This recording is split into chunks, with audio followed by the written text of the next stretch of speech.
Okay, we're going to start with chemistry, and the first item that we have is atoms, ions, and molecules. So let's start with a chemical element. An element is the simplest form of matter. Matter occupies space and have unique properties. Okay, let's take a look at some of the elements that we have in our body. For example, oxygen, carbon, hydrogen, as well as some other examples of elements. So if we scroll down, we can see the atomic structure of the elements, and we can see that all the elements are going to have protons, neutrons, and electrons.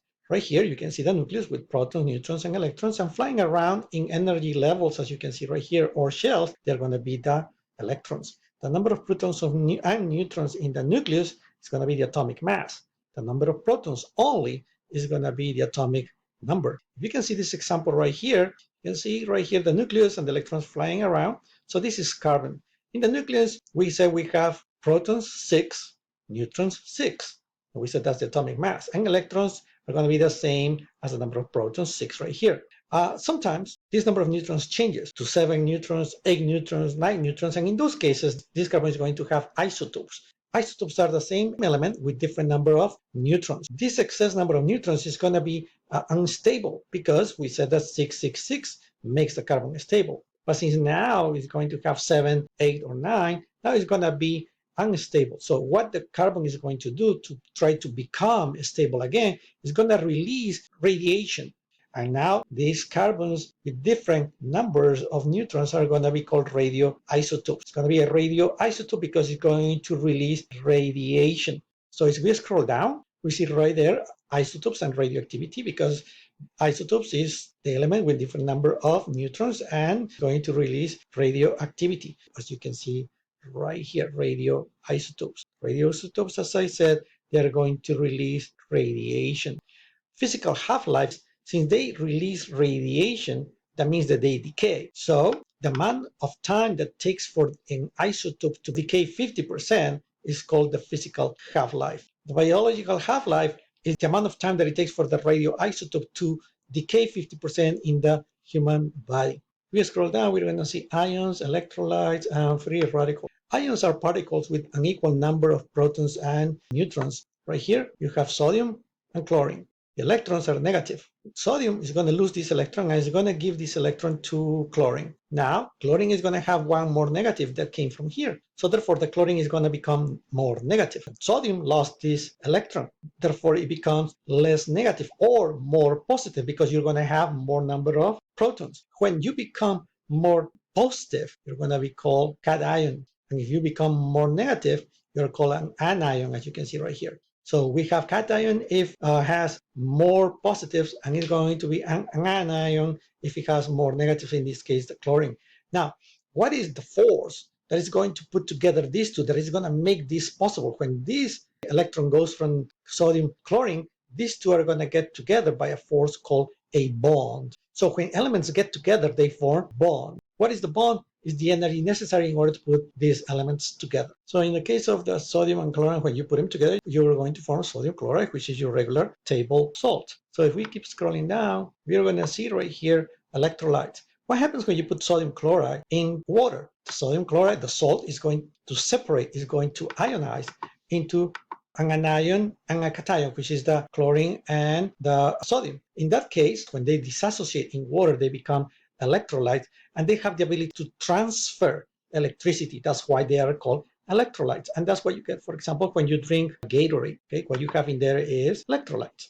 Free radicals are particles that they're going to get an extra electron. You see here, for example, oxygen. That's stable, but it gets an extra electron and now becomes unstable. And they are very, very bad in our body. They destroy many organic substances that we have in our body. Therefore, they need to be stopped or they need to be changed into a more stable substance, and that's why we are going to use in our body antioxidants in order to achieve that particular purpose.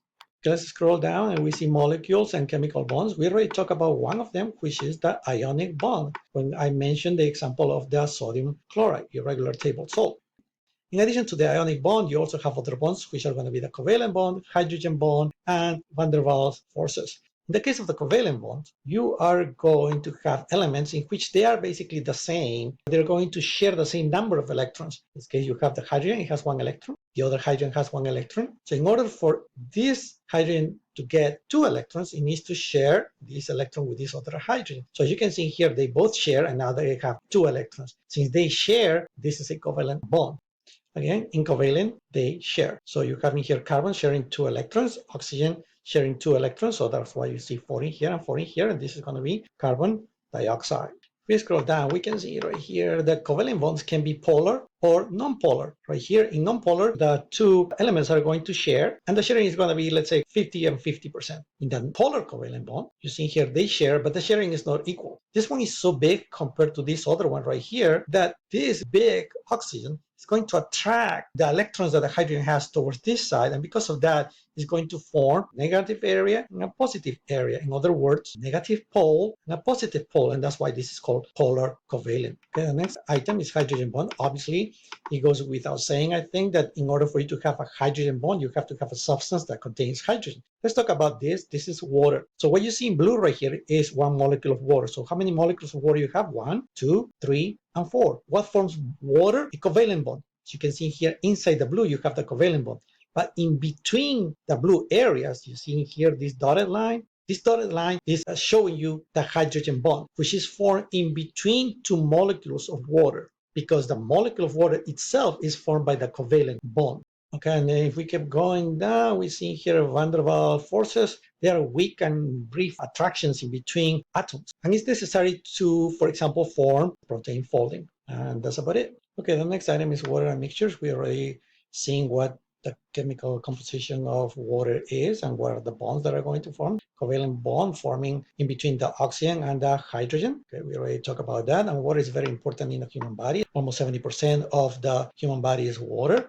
Substances that are going to be able to dissolve in water are going to be called hydrophilic, as you can see here, and substances that don't dissolve in water are going to be called hydrophobic, because water has very important properties, such as being the universal solvent, which is going to give you hydrophilic and hydrophobic substances. In addition to that, another properties that water has is going to be addition and cohesion. Addition is the tendency of substances to cling to one another. Like, for example, if you have a glass of water, addition would be the water trying to cling to the glass itself.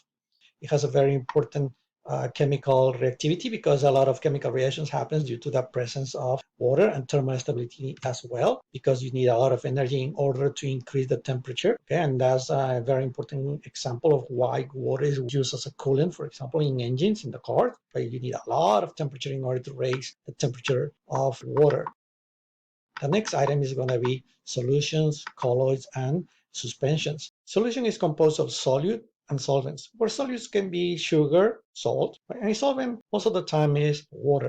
Why we need to talk about this? Because there's a very important solution in our body, which is going to be blood. Right here, see examples of blood, and right here we have the graphical representation of that. Our blood is a suspension. As you know, the blood is a fluid. It's a red fluid. Why is it a fluid? Because it contains water. And why is red? Because it contains a whole bunch of red blood cells. It's called a suspension because the red blood cells are suspended in that water. When this suspension is put in a centrifuge, the centrifuge will spin and all the red blood cells will go to the bottom. Why? Because they were suspended in the water. Now, as you can see here, all the red blood cells at the bottom, you know water is crystal clear. Then how come this is not shown as crystal clear or translucent? Because in water, you're going to have other substances in your blood, such as, for example, proteins. These proteins, even though you are spinning the blood, the proteins will not fall to the bottom like the red blood cells. This water mixed with proteins is a colloid. Once the substances mix with water and they can be separated, it turns into a colloid. So a suspension is when they are mixed like this, but these red blood cells will go to the bottom. So in that case, they are suspended. But when they are mixed, but they cannot be separated anymore, then this becomes a colloid. Colloid suspensions, they all vary basically depending on the particle size. If we keep scrolling down, we're going to get to acid, bases, and pH. Okay, so what is pH? The pH is the number of hydrogens in a solution. As you can see here, derived from the molarity of hydrogen. So pH got to do with hydrogen. You can see right there the formula of pH. It says in here pH is a negative log of concentration of hydrogens, and pH show you in there 7. Why? Because 7 is neutral, as you can see right here. So everything that goes from 0 to 7 is called acidic. Everything from 7 to 14 is called basic. So that means that these substances in here have more hydrogen. That's why you see here, you have lemon, right, which is very acidic. What happens if you put your fingers in acid, for example? You're going to get burned. What happens if you put substances that are very basic? You're going to get burned as well. In our case, what we need to know is the pH of blood is going to be 7.35 to 7.45, which is almost neutral. It's right here, right? It doesn't get to 8. So the number of hydrogens that is going to give you the pH is measured based on concentration. Now, how can this concentration be expressed? Well, it can be expressed in molarity, in percentage, weight per volume. And if you scroll down, you can see that in here, other measures of concentration, weight per volume, percentage, molarity, etc.